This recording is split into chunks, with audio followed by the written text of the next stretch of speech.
We have some breaking news right now. The New York Times is reporting that Matt Lauer at NBC News has been fired for misconduct. We are just getting new information here. Rachel, what else do we have? What is the New York Times reporting with regard to the Today Show? And Matt Lauer, which obviously is one of the golden boys at NBC, a major moneymaker, is the Today Show on NBC News. And Matt Lauer has been fired over inappropriate workplace behavior. This is from the New York Times. The report just coming on the wires back. And former White House press secretary under President Trump, Sean Spicer, joining us right now. Sean, good to see you. Thanks so much for joining us. You bet. Good morning, Maria. Wow. I mean, what a tipping point. Harvey Weinstein and then. And this morning we've got news on Matt Lauer. We don't have a lot of information, Sean. I don't know if you have any, but right now all we know is that Matt Lauer has been fired from NBC News, according to the New York Times, for inappropriate workplace behavior. What is going on?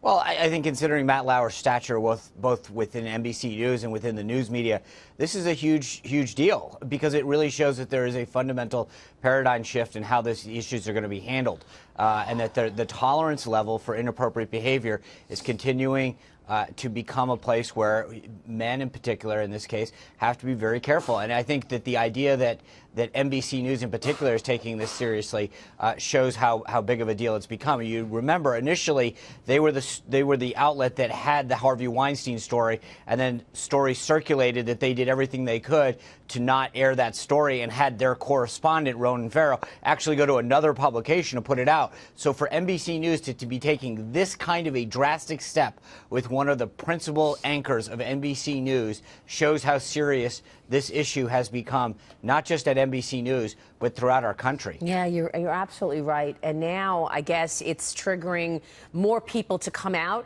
more people to say, look, this happened to me, and, you know, me too. And that's a good thing, because women or anyone who has been assaulted or the victim of misconduct, they're no longer afraid, Sean. No, and that's right, and I think that's why good. when you see big people like Harvey Weinstein, who in that industry, when you see Matt Lauer, when you see an Al Franken or a Conyers, all of these people in these prominent industries who are large, giants, if you will, within their respective industries, and in some cases beyond their industry, fall. I think that is a very positive sign for women to say, you don't have to fear any longer. You can speak up when something is inappropriate, over the line, or you feel uncomfortable because you're just trying to do your job or advance yourself in your career. Yeah, now we don't have the details, but apparently a staffer had made a complaint. We are hearing now that NBC has confirmed this. So we no longer need to attribute this to the New York Times. NBC, the Today Show, has confirmed that Matt Lauer has been fired for inappropriate workplace behavior. We will likely find more details about this. What do you want to say in terms of what's happening in Hollywood right now, Sean? Because it feels like, when you look at what happened with Harvey Weinstein, when you look at others in, Kevin Spacey, a lot of this stuff was going on and everybody knew about it. And, you just say to yourself, well, now you're telling me, and now, you're coming forward and you're denouncing Harvey Weinstein. But how many years were you complicit and actually allowed this to go on? Right, and I actually think it's one of the things that's overlooked in this discussion, because we focus on the individual, is how many women in particular's careers did not blossom or take off or were railroaded or frankly switched industries because of the workplace environment that they were in. And I think that's really interesting. How many careers didn't take off? How many careers were capped, if you will, because somebody felt that they couldn't speak out in the environment. And I think that is sort of the lost piece of this discussion, that there's so many things that could have happened if these things had been addressed earlier. But I think, looking at some of these industries, particularly these left-leaning liberal institutions, NBC News, all of Hollywood, and recognizing that these folks on the hard left need to take a look in particular at their own behavior and the way that they treat women for the champions that they claim to be. And I think we all need to do it as a country. So this isn't just isolated into one thing. But I think for folks who have spent decades preaching the higher ground, it's time that we look at how people are dealt with. I think this is a very positive development, that people, whether they're male or female or how high they are on the totem pole, they can finally feel a little bit freer now to speak out. Yeah, well, I mean, look, maybe they can stop lecturing the rest of us now. But look, you mentioned the left. Let's be fair here. There are issues right now on the right. You've got Roy Moore in a problem of its own right now. And then, of course, last year during the election, there were several women who accused President Trump, then candidate Trump, of misconduct. Where does that stand right now, by the way, Sean?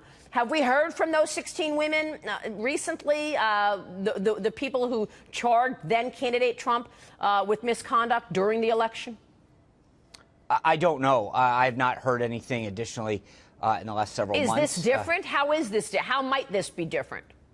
Well, I think the only thing that makes it different, frankly, I think, first of all, I would say that all allegations should be treated seriously. I think we can't dismiss people who make those, but I also believe that we need to make sure that we do give people, we are a country of due process, and individuals need to make sure that they have an opportunity to confront their accusers, as in any court, as in any accusation that is made under our judicial system. So I mean, we have to take a look at the individuals, but then we have to have a system of due process and to make sure that people can't just be accused and be dismissed. And so I think there's a difference between a workplace environment and a legal matter, right? So in a workplace matter, that is up to the HR department to decide whether or not, within the confines of those employment agreements, somebody is violating the standards and practices that they have set forth in their employment. And in some of these private organizations, whether it's NBC News or the Weinstein companies or what have you, that's one thing. I think in cases where you have an elected official, in some cases, depending on what level of government it is, there are appropriate venues that can be discussed in. So in the case of the House or the Senate, there's a House and Senate ethics committees. But ultimately, beyond those venues, then there's obviously voters who get to make a decision whether or not the allegations that they feel have been made, they have to weigh those in terms of how they're going to vote for a particular individual. So it's not as clear cut in the cases of elected officials, in the sense that in a private company, just a matter of employment can be dealt with at the HR. Then if that individual wants to look at civil activity, that's their ability to pursue that, or criminal charges beyond that. Yeah, I want to find out really what this is going to mean in terms of hiring, how the workplace changes. But first, as I mentioned earlier, Sean, the Today Show has confirmed that Matt Lauer has been fired from NBC for inappropriate workplace behavior. Right now, Judge Andrew Napolitano. Judge, good to see you. Thanks for joining us. Good morning. More troubling news. Yeah, I mean, the question is, what level of due process is an employee of a private entity entitled to before the bosses decide we believe these allegations and you're out? It's obviously not the same level of due process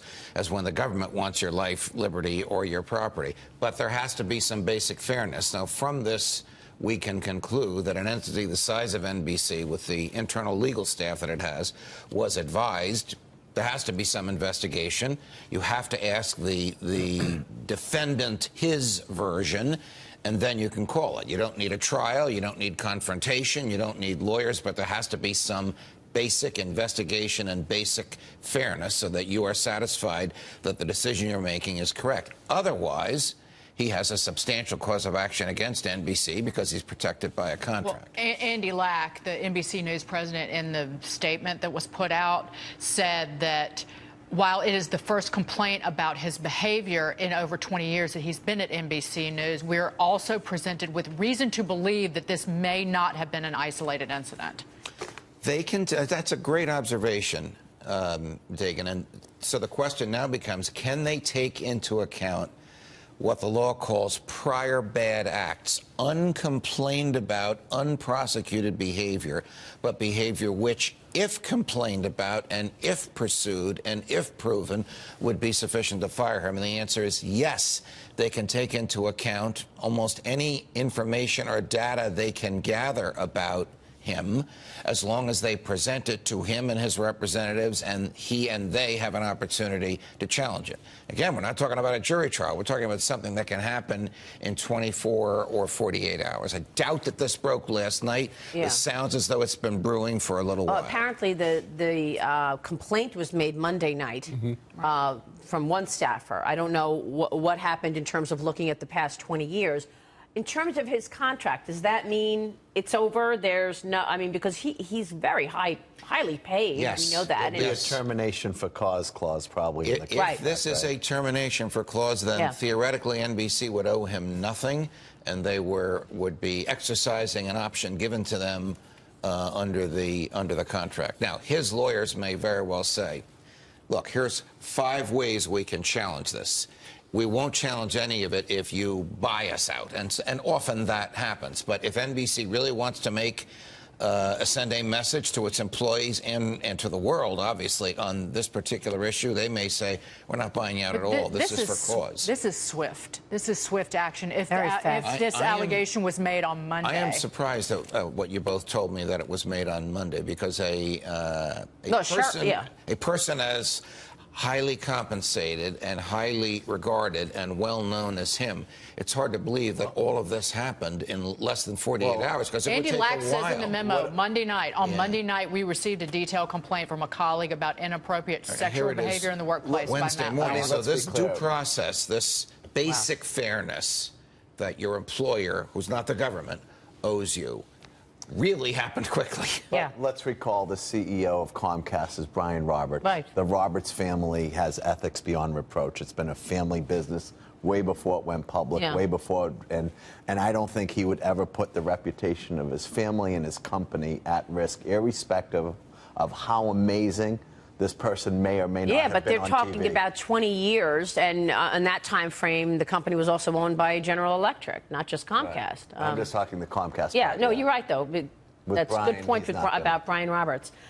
You want to quickly hit on the Consumer Protection Bureau? You've got Mick Mulvaney, a victory here. Or the it is a temporary victory. This was a preliminary application, meaning it goes back for a full-fledged trial, and then there's the right to appeal. Short-circuit all this. The president ought to nominate today whoever he wants to run this entity permanently, and the Senate should confirm that person, and then this will be over with. Will they? Whatever you think of this bureau, it is entitled to a full-time director, not somebody that's going to work 3 days a week. This is not about who should run it, but while we're going into a budget process, it's hard to believe that the head of the OMB should also be running the Consumer Protection Well, it's hard to believe that these two, Cordray and his Leander Costanza, as the Wall Street Journal calls her, did an end around, and it basically is an exclamation point on the fact that the Democrats created this